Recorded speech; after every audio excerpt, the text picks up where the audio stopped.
This thing is an imminent trip to the hospital if you want to use it long term, and I'm going to tell you why.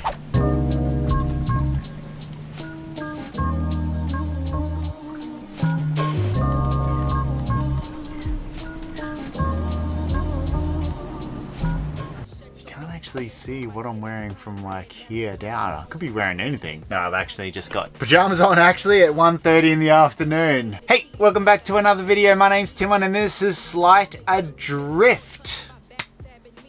Welcome. If this is your first time here, a little bit of a context. I live on a 36-foot monohull sailboat and his name is Robert Paulson. His name is Robert Paulson. Not really. His name is actually Frankie Knuckles and he is my home, he is my life, he is the stranger that I recognize, he is my ticket to new worlds. But that being said, he does have some limitations, i.e. sailboat can't go on land. So everything that I own is within 10 meters of this boat. I don't have a car. I still need to get around when I'm on land. Still need to see friends and family. Still need to explore. Up until this point, for the last couple of years, the Onewheel Pint has been my car to get around. And I have just traded it in for an electric skateboard. In particular, this is called Tynee, T-Y-N-E-E, Stinger. Full disclosure, I am not supported by any of these products. I'm not supported by that light or that picture or that guitar or these two companies that make these two boards. I'm supported by nothing. So in this video, I want to compare the Onewheel Pint in particular. I've owned this for years. The Tynee Stinger electric skateboard, which I've owned for just under a week now. I also want to compare it to the stats just on paper of the Tynee Mini 3 Pro, which looks like this, which was the alternative that I was considering to buying this. When doing a like for like comparison, the Tynee Mini 3 Pro has got a negligible amount of weight as this and takes up the same amount sort of volume. So as far as apples to apples is concerned, the Tynee Mini 3 Pro and this are very similar. And then I have real world hands-on experience with these two. And I'll also run you through the 3 times I've come off this board and why. And at the end of the video, I will give you my final thoughts and I will tell you why buying anything else up to and including 3 donkeys all named Steve is better than buying a Onewheel, in particular the Onewheel Pint.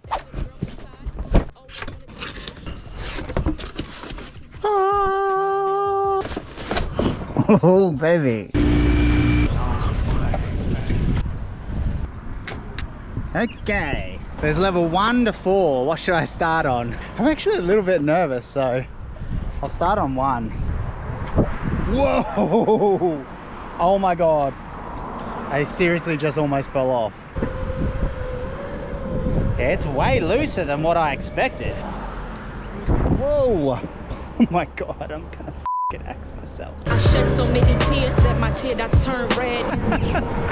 It's on level 4, which is the expert one. No wonder I'm almost falling off. Hyenas, he laughing at me. They took many shortcuts by backstabbing me. If I don't get out they grip, then these vultures won't dip. I ain't afraid to die and fly off to the sky, but I got more life to live, so today I'm gonna try to strive, not to hide behind my fears, hide behind the years, and hide behind these tears. Lord, please take away all these imperfections, renovate my heart and purify my soul. Do to me what I do to my floors when I sand them. If you open up them doors for me, I won't be too demanding. Your truth, love, and light is what I always stand in. I'm your fierce, humble servant, just like you commanded. Okay, first of all, weight. As I'm going through these specs, I'll keep them up on screen so you can see the difference between them. Let's put them here. Okay, the weight of the Tynee Stinger is 11.8 kilograms. The weight of the Onewheel is 10.4 kilograms. And the weight of the Tynee Mini Pro is 9.25 kilograms. As far as the weight difference of these is concerned, this is a little bit more. I personally can't really feel the difference, nor is it's a negligible amount to me. That's why I think between this and the Tynee Mini 3 Pro, which is a little bit lighter, I don't think that's a negligible amount as well. 1 kilo, I mean, like, I must have just gone past. You can't see it on camera, but I'm actually rolling. So the weight to me isn't really that much of a difference, but it does make a difference when you run out of battery and all of a sudden you are carrying 10 kilos, which brings me to range. The Tynee Stinger has a marketed range of 53 kilometers, I believe it is. Obviously, you're probably not going to get that range, but it does mean that it's got a shitload of range. I haven't got to the end of the range with this yet in the small amount of time that I've had it because it is massive. The Mini 3 Pro has a range of 42 kilometers that is marketed. I have not tested that. And the range for Onewheel Pint, they say 10 to 12 kilometers. I'm consistently getting about 10 or 11 kilometers. 10 or 11 kilometers for a person that relies on it as their car and their way to get around is just not enough. I am running out constantly, and as soon as you run out, if you have to walk 400 meters or 2Ks after 5, 10, 20 minutes, yeah, it feels like a fair bit. And if I have to start getting Ubers, that defeats the purpose of having an electric vehicle. I need to save money. Okay, let's go to feel. What does it feel like to actually ride, and in particular, ride long distances? I have gone pretty far on this thing, like maybe 10, 20, 30 Ks. Your feet do go sort of tingly and a little bit numb just from being in the same position and all the vibrations, but that happens after quite a while. You jump off for 30 seconds, everything resets, you're ready to go again. This board in particular, I got the bigger one because I wanted something that was a bit more carvy and flowy. Yeah, but it is cool to sort of like, you know, carve around and that sort of thing. The feel of the Onewheel Pint, it is nice and good and flowy, as long as your conditions, i.e. the pavement, is smooth and perfect. Okay, and what I mean by that is the bottom of the one wheel is, I think it's essentially a go-kart tire, and it's quite flat. It's got quite a flat profile. But as soon as the surface has a little bump in it or an uneven surface, so let's just say you're going up a curb as you come off the road onto the footpath or something like that, and it's angled like that, the board immediately, because of the flat wheel, always wants to stay perpendicular to the surface that it's on, which means as soon as you're going over anything uneven, it feels really, really, really unstable. The worst thing that I've found is when you're going over a footpath which has like lots of sort of tree roots making like little bumps, that on a bike or skateboard. On a skateboard you should just go over them. On a bike you wouldn't even really bother them at all. On the one wheel it really throws you because every single incline the board's trying to stay perpendicular, and so it's really doing this. It really throws you. If I go from a road up onto the sidewalk or the footpath, I will divert a tiny little bit so I hit it perfectly. If I sort of take it on an angle, initially my board's like this, and as soon as I go up it, the board goes like that and it wants to throw me sideways, and it's an unnatural feeling to try and keep it level and keep on going up that surface. I didn't realize that when I first bought it, and yeah, it never feels nice, and it can a lot of the time feel like you're out of control. Once your stabilizing muscles and that get all real good, when the board's sort of doing this, you just ride it out. Almost always, for me anyway, I've been able to ride it out and it's been absolutely fine, but it's definitely not a nice feeling. Also, what I didn't know when I first bought it was that it was going to be so difficult to go long distances. Now, this is not a massive deal breaker for me, but because all your stabilizing muscles are working, I could initially only go like a kilometer or two before I needed a break. And now I probably feel like I need a break after about 5 or 6 kilometers, because those muscles are working so much. And if I like go to the limit of my board, 10 Ks, come home, charge it, do it again because I've got a lot of stuff to do, well then 20 Ks in one day, my legs are pretty like sore and activated, for lack of a better word. But that to be said, it is a pretty good cross trainer for surfing. as far as being fun is concerned, I don't really feel like these are fun. If you were to put them on a fun scale, I would say that is definitely way more fun than this, but I still wouldn't call these fun. To me, they are more of a tool, which is why I got this one with a huge range, because I need it to get to places. That being said, I actually did take this on a super flat gravel path through like a forest. That's the only time I had fun on this. This, I've only had it about a week, so I'm sure there's niche cases where it is really fun. But personally for me, these are both a tool. Safety. Okay, this is the big one. Safety. This thing says it can go up to 55 kilometers an hour. That's insane. My top speed so far has only been 35 kilometers an hour, and 35 kilometers an hour is fast. If you're doing anything like this, wear as much PPE as you can get. I feel like wrist guards, knee pads, and helmet is probably the bare minimum that you should be riding when riding this thing, unless you want to go super slow. Also, this is the Tynee Stinger manual. On the very first page, under warnings, the very first bullet point, let me read it to you real quick, is: your board may lose power, break at any moment due to the dead remote battery, downhill overcharging of a full battery, radio interference, or other factors, so you need to always be careful when you ride in a high speed. That's the very first thing that they say. Basically, it's electronic and it's not always going to work like you think it is. Be careful. The Onewheel, on the other hand, does have some safety features. I think the max speed for this is like 22 or 23 kilometers an hour. I don't really go that fast anymore after sort of realizing in my head what's going to happen if I push past that. They does have a few safety features. It literally pushes you back when you start to get to the upper limit of this speed, and I think there's an update now where there's maybe a light and a buzz, or no, sorry, a buzz and a sound coming from the board, so more alert things to let people know that you are approaching the limit of the board. I've fallen off this thing now 3 times. One time, I know what I was doing wrong, there's no need for me to go into it, I fell off, my own fault, fair enough. The other 2 times, I'm not convinced it was my fault. Let me go through what was going on. One time, I ride at about 19 k's an hour because I'm literally too scared to get up into that pushback zone. If the board can't keep up with what you want to do, it's literally either going to go like that along the ground or nosedive. I feel like I was probably going about 19 k's an hour because that's like my cruising speed. On a flat pavement, no bumps, no anything. I would say ideal conditions. Board just went from level to like that. So all of a sudden I'm going almost 20 k's an hour, skidding along the ground. I almost fall, but I managed to run it out.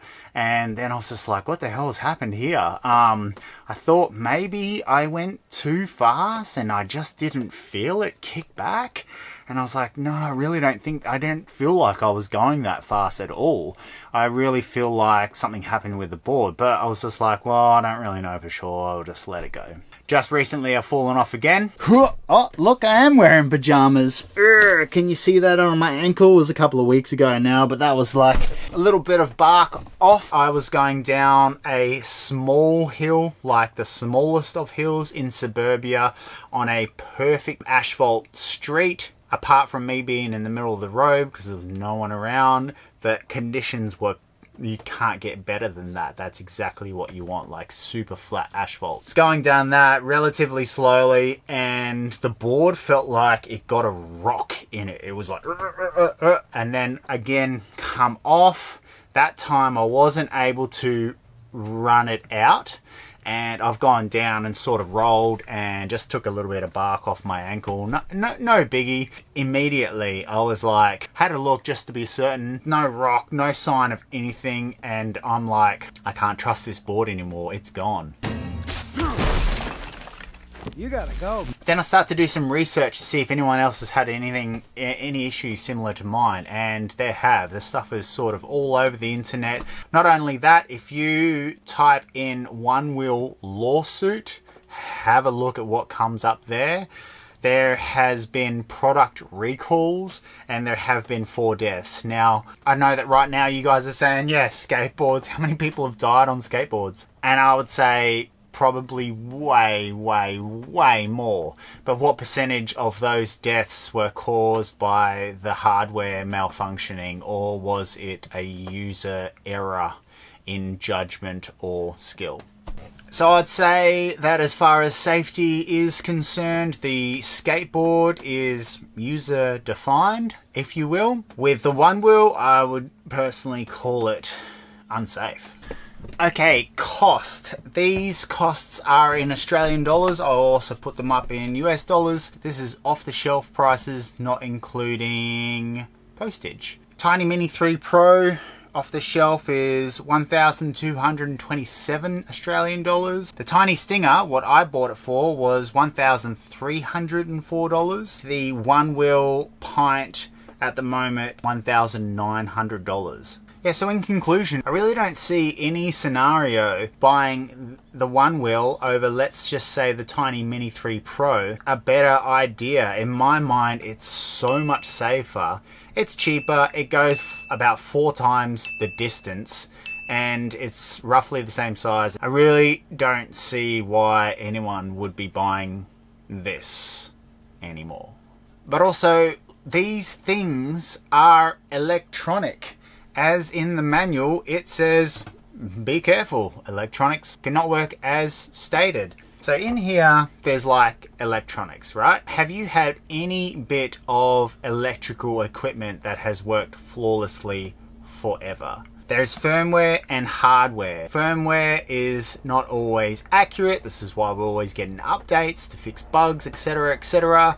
Hardware is eventually gonna die. Welcome to entropy. It is inevitable that something in the hardware is going to break. On the actual Onewheel website, it says doesn't really need regular maintenance, and it also said that there's no set time for servicing. There's no set time for when you should service your board. I don't really want to get sued, so this next bit that I'm about to do has nothing to do with Future Motion, Onewheel, or any product that is made on this planet or the known universe.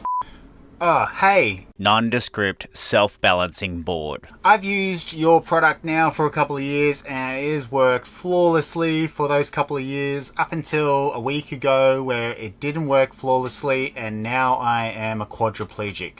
What are your thoughts? Should I bring it in for a service? Yeah, so basically, when it comes to these, I leave you with this. What are you going to do when it doesn't work how you want it to work? If your idea with the Onewheel is, let's just say if it loses power or anything remotely happens, if your idea is to just coast it out and use your balance and come to a nice, clean, controlled stop, I guarantee you that is not going to happen. That's not how these boards work. It is doing a lot of the balancing for you. It's called self-balancing.